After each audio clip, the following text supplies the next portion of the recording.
Pete walked through the quiet corridors of the Star Trader, making his usual midnight inspection rounds. As first officer, these late checks had become a comfortable routine during his 5 years aboard the merchant vessel. The ship's gentle hum and the soft blue glow of the night cycle lighting were as familiar to him as his own breathing. He paused near Cargo Bay 3, frowning. Something wasn't right. Years of space travel had taught him to trust his instincts, and right now, those instincts were screaming at him. The temperature felt slightly off, warmer than it should be. Pete pulled out his tablet and checked the environmental readings. The sensors showed a small but noticeable heat signature where there shouldn't be one.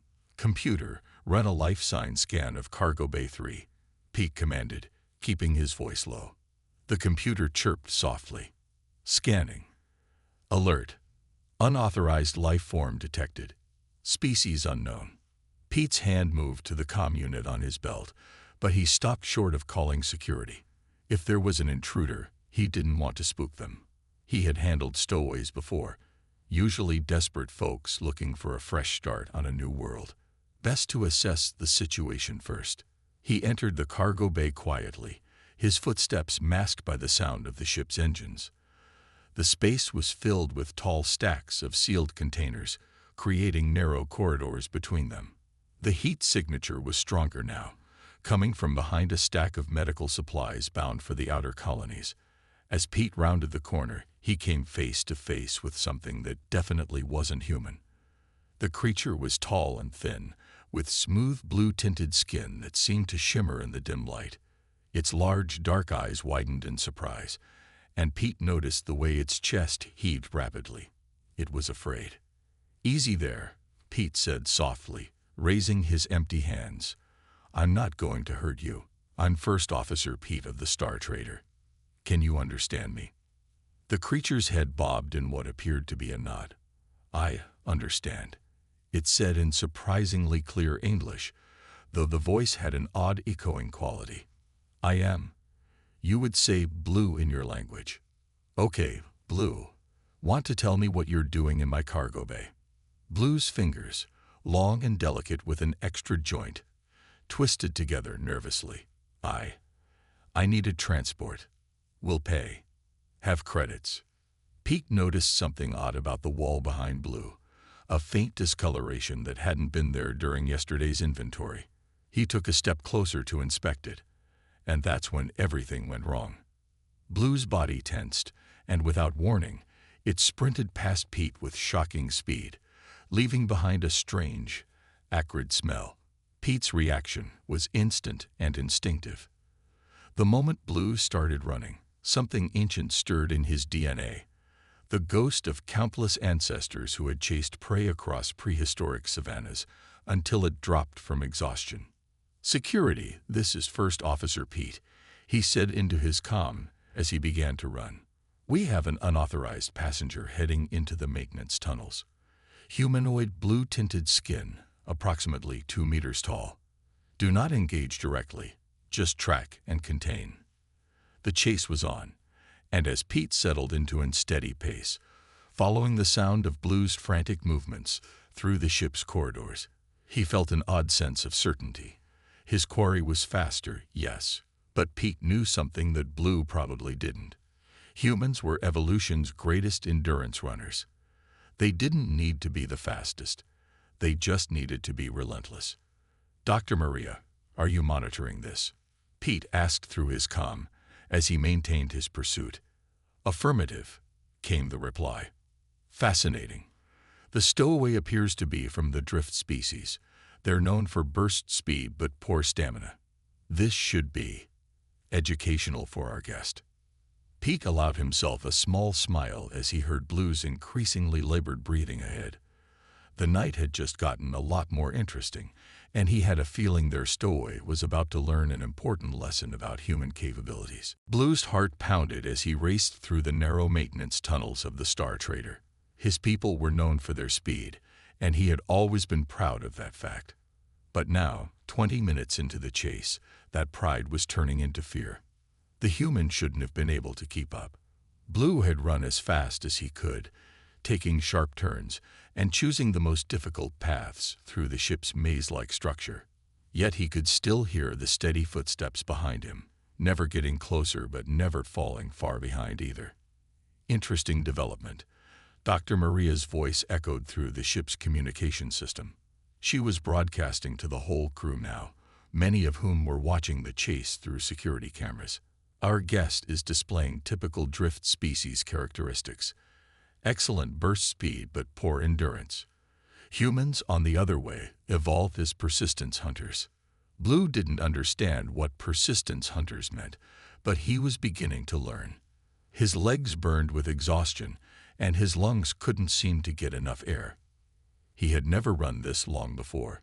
His people were sprinters, designed for quick escapes. Not, whatever this was. Behind him, Pete maintained his steady pace. His breathing was controlled, and sweat helped cool his body as he ran. He wasn't even running at full speed, just keeping a pace he knew he could maintain for hours if needed.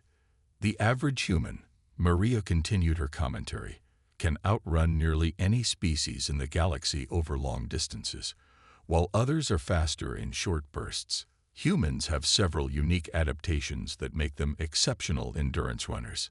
Blue stumbled into a larger cargo area, desperate for somewhere to hide.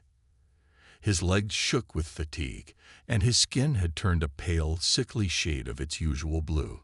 He ducked behind some large crates, trying to catch his breath. "Notice how our guest needs to stop and rest," Maria observed.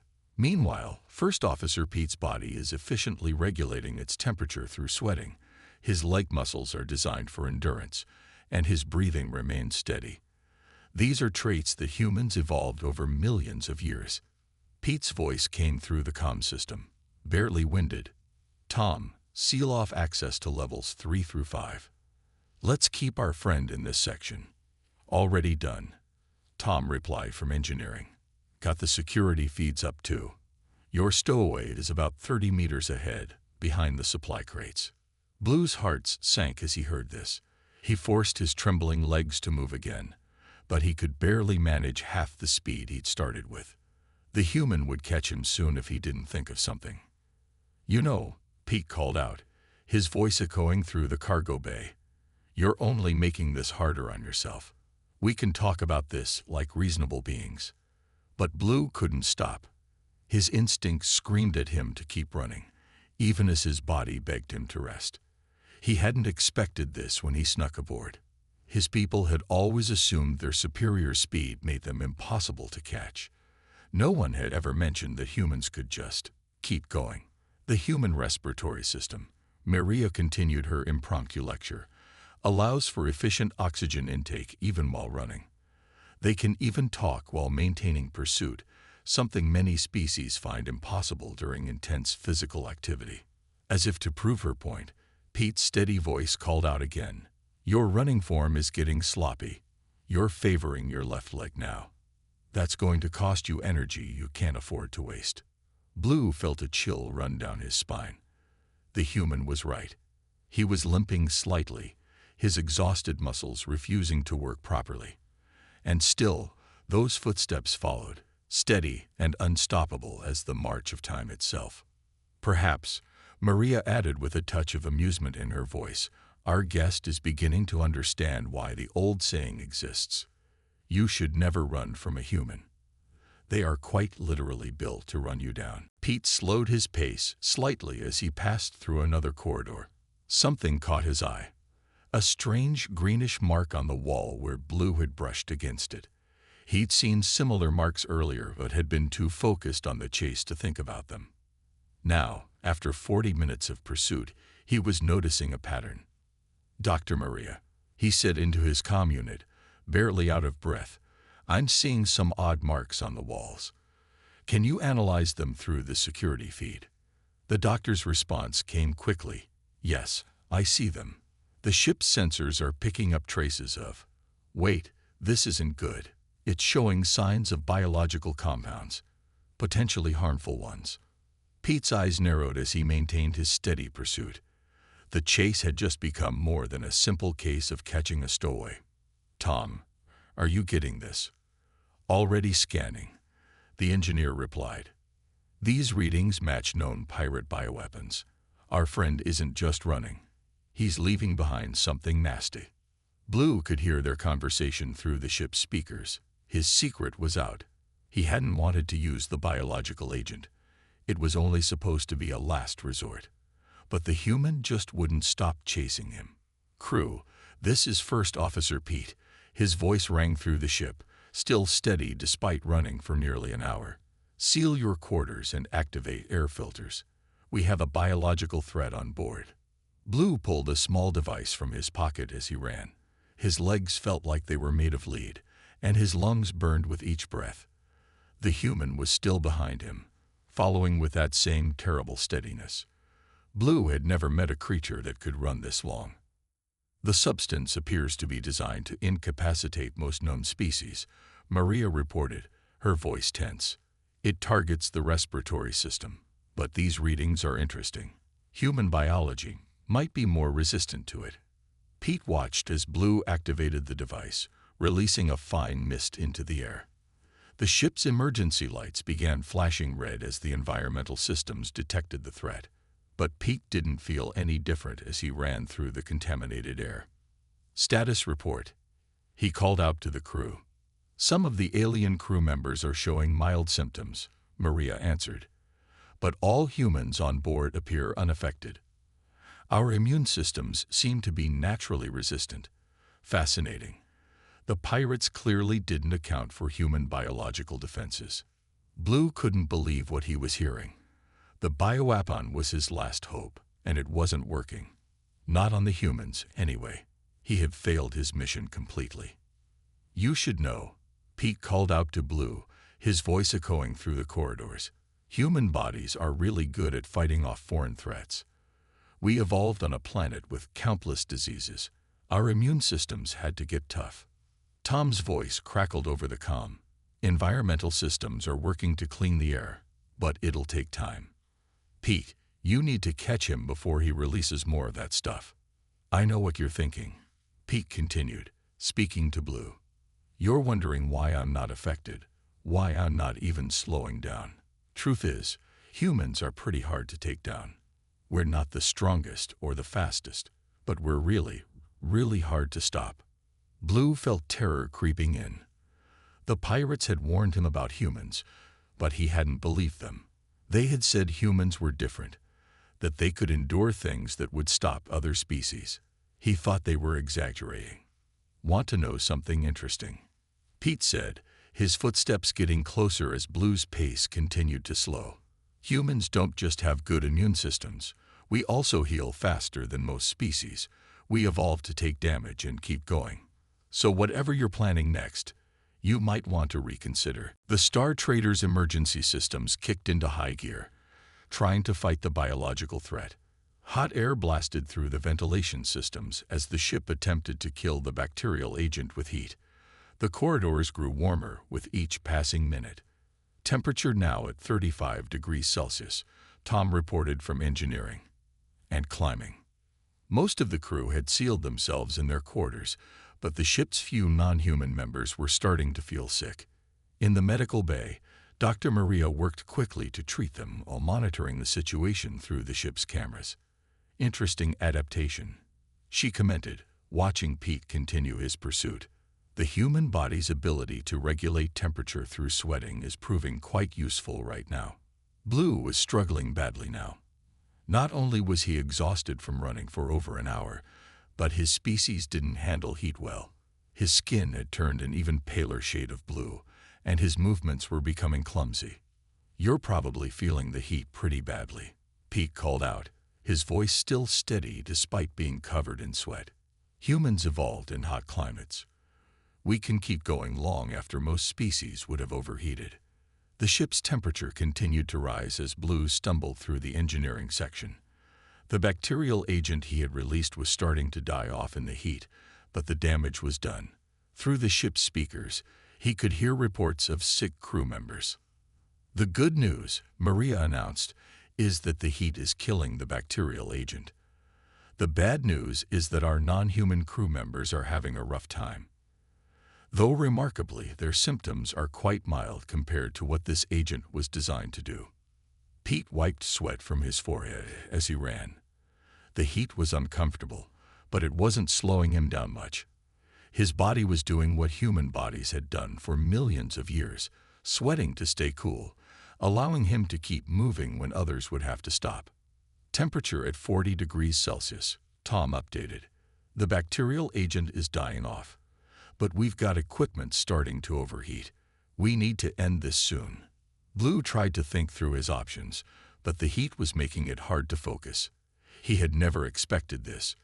Never thought the humans would be so resistant to the bioweapon, or that they could function in such high temperatures.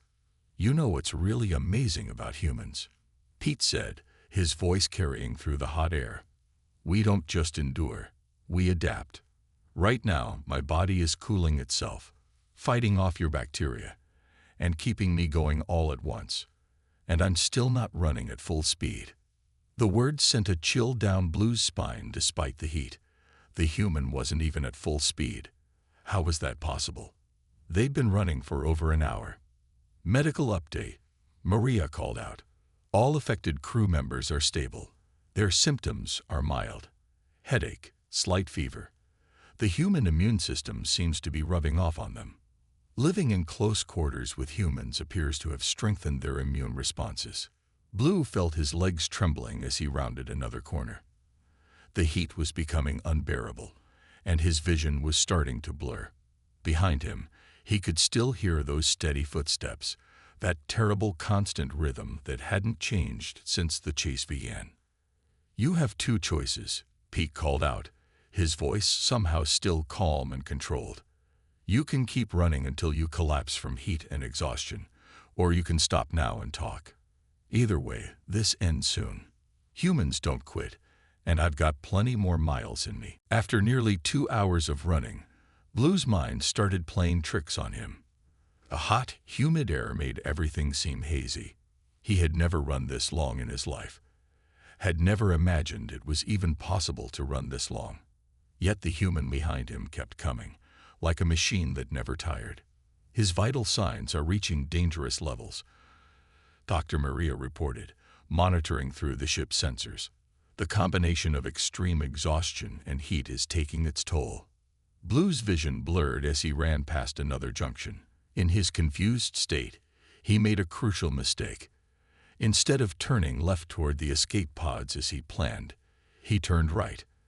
The sign on the wall read Hydroponics and Garden Section, but in his exhaustion, he didn't notice. He's entered the greenhouse section, Tom announced over the comm. Pete, are you thinking what I'm thinking? Already ahead of you, Pete replied, his voice still frustratingly steady. Doctor, how's our guest's oxygen levels? Dropping steadily, Maria answered. The drift species doesn't process oxygen as efficiently as humans do during extended physical activity. The humid air in the greenhouse will make that even worse.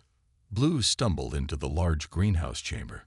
Under normal circumstances, he might have found it beautiful, rows of earth plants growing under artificial sunlight, the air thick with moisture. But right now, the humid atmosphere felt like it was suffocating him. You're probably wondering why I'm not as tired as you are, Pete called out, his voice echoing among the plants. Humans have something special in our cells called mitochondria. They're really good at turning oxygen into energy. We have more of them than most species. Blue tried to respond, but he couldn't find the breath. His legs felt like they were made of lead, and his hearts were beating so fast he thought they might explode. How was the human still talking while running? The greenhouse was a bad choice, Pete continued, his footsteps getting closer. The humidity in here makes it harder for your species to breathe.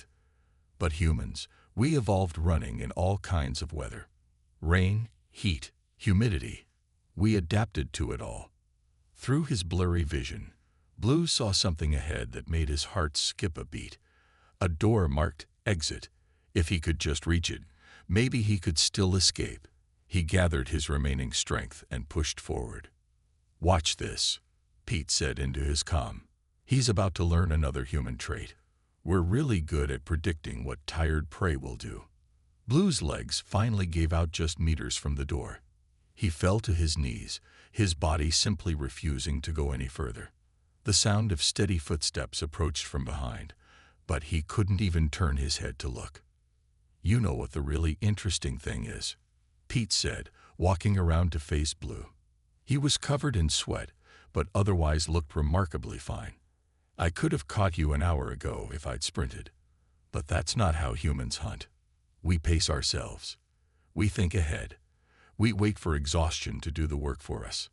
Blue looked up at the human, unable to comprehend how anyone could run for so long. "How?" he gasped. "How are you still standing?" Pete smiled, not unkindly. 2 million years of evolution, friend. My ancestors chased animals under the hot African sun until they couldn't run anymore. This was just a light workout. I can't." Blue tried to stand, but his legs wouldn't respond. "No, you can't," Pete agreed. "And now that you've stopped running, we're going to have a long talk about those pirates who sent you." As Blue knelt on the greenhouse floor, gasping for breath, he suddenly realized something wasn't right. The human had mentioned predicting what tired prey would do. He'd talked about thinking ahead. Too late, Blue understood. He hadn't just been chased into the greenhouse. He'd been guided here. "Tom," Pete said into his comm unit, "is everything ready?" "Has been for the past hour," Tom replied cheerfully. "You know what they say. While the chase is on, set the trap." Blue heard a mechanical whirring sound above him. Looking up through blurred vision, he saw movement in the ceiling panels. The human had been herding him here all along, like a hunter driving an animal toward a waiting snare. "Another interesting thing about humans," Pete said, staying just out of Blue's reach, "is that we're really good at working together. While I was keeping you busy, Tom here had plenty of time to set things up." The ceiling panels suddenly dropped, releasing a cascade of cargo nets. Blue tried to move, but his exhausted body wouldn't respond fast enough. The nets fell over him, weighted at the corners with small metal balls that caused them to wrap around him as they fell. Simple but effective, Tom's voice came through the speakers. "Sometimes the old ways are the best ways. Our ancestors used nets like these to catch food thousands of years ago." Blue struggled weakly against the nets, but they had been cleverly designed. The more he moved, the more tangled he became. His species might have faster reflexes than humans, but those reflexes meant nothing when his body was too tired to use them. "You'll notice the nets are made of a special fiber," Pete explained, walking around Blue's trapped form. "Tom developed them after studying the properties of spider silk. Incredibly strong but lightweight. Just another example of how humans take ideas from nature and improve on them." Dr. Maria's voice joined in. "His vital signs are stabilizing now that he's stopped running. Though I'm detecting some interesting chemical changes in his body. Appears to be a stress response we haven't seen before in his species. Probably because no one has ever chased one of them this long before," Tom suggested. "Most species would have given up after the first few minutes." Blue finally stopped struggling against the nets. He looked up at Pete, who was calmly drinking water from a container he'd apparently been carrying the whole time. Another example of human planning.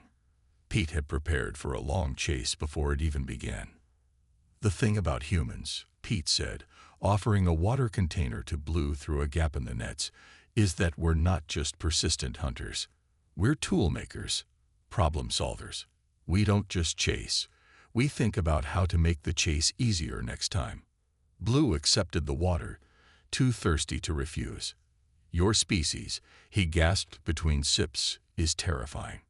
"Not terrifying," Pete corrected. "Just adaptable. Everything we've done today, the running, the planning, the trap, it's all built into us. Millions of years of evolution taught us to be patient, to work together, to think ahead." Tom entered the greenhouse, carrying a medical kit. "And to be prepared," he added, opening the kit. "We've got something in here that will help with your exhaustion. Dr. Maria developed it specifically for your species after studying your biology through the ship's sensors. See, Pete said, helping Tom administer the medicine through the nets. Even while chasing you, we were learning about you. Humans don't just catch their prey. We study it, understand it, and sometimes, he smiled slightly, we even help it recover afterward. 3 days after the chase, Blue sat in the Star Trader's medical bay, looking at the message he had just written to his people. Dr. Maria had encouraged him to write down his experience as part of his recovery. The pirates who had forced him into this mission wouldn't like what he had to say, but he didn't care anymore. Your message is ready to send, Pete said, entering the medical bay. He wasn't wearing his officer's uniform today, just regular ship clothes. Are you sure you want to do this? The pirates might come after you. Blue nodded, his color now back to its proper shade. My people need to know the truth about humans. The pirates told us you were easy targets, that you were slow and weak. They were wrong. Maria checked Blue's vital signs on her tablet. Your recovery has been remarkable, she said. Your species heals quickly when given the right care, almost as fast as humans. That's another thing we're good at, Pete added, sitting down next to Blue's bed. Healing, breaking, healing again. It's part of how we learned to run so well. We had to be able to recover from injuries quickly. Blue looked down at his message again. I've tried to explain what I learned about humans, but I'm not sure others will believe it. How do you explain something so different? What did you tell them? Tom asked, walking in with a tray of food specially prepared for Blue's species. The engineer had been studying Blue's dietary needs and had figured out how to modify the ship's food synthesizers accordingly. I told them the truth, Blue said, bringing up his message on the screen. To my people and any others who would listen. You should never run from a human. Not because you can't outrun them. Many species can, for a short time. But humans don't think in terms of short times. They think in hours, days, years. They plan. They adapt. They endure. When I ran from them, I learned this the hard way. I ran as fast as I could, used every trick I knew, even deployed biological weapons. But they kept coming. Not just one human, but many working together. While one chased me, others planned ahead, set traps, studied my weaknesses, and even prepared medicines to help me recover afterward. I thought I understood humans from what the pirates told us. They said humans were soft, slow, easy targets. They were wrong. Humans are living proof that being the fastest or strongest isn't always what matters. Sometimes what matters is being able to keep going when others would stop. Being able to think clearly while exhausted. Being able to work together to solve problems. But here's the most important thing I learned. When humans finally catch you, and they will catch you, they might surprise you again. Because the same determination that makes them unstoppable hunters also makes them capable of remarkable understanding and mercy. The human who chased me for hours could have been angry when he caught me. Instead, he offered me water. The doctor who monitored the chase immediately began treating my exhaustion. The engineer who helped trap me started working on ways to make me more comfortable. So this is my warning. Don't run from humans. Not because you can't escape them. You can't. But because you might not need to. If you're honest with them. If you're willing to talk and explain, you might find that their capacity for understanding is even more impressive than their ability to run you down.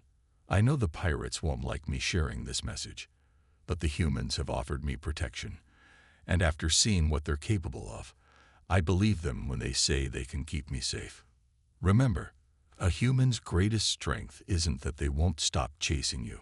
It's that they might surprise you by becoming your strongest ally once they catch you. Pete read the message and smiled. That's pretty good, though you left out the part about how we're terrible at sitting still. Want to come help us repair the hull damage from last week's meteor shower? Humans get fidgety when we're not doing something. Blue stood up, fully recovered now. I would like that. But maybe this time, we can walk there instead of run.